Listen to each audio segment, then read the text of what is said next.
Hi everyone, I'm still getting a lot of questions on how to sign up for the Steam Studio. So if you go into your calendar and you scroll down to the plus button under other calendars and you hit this, you're going to subscribe to that calendar. Once you add the B405, now you are able to see all of the times that people are in the Steam Studio. When you go to sign it out, you want to make sure you have yourself clicked, and you will click on the day that you want. You put your grade level or what project you're doing. You have to add a time.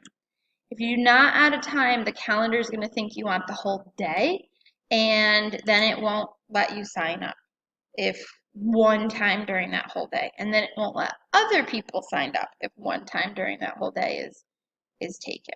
So you go into your own, add that, and then you add that room.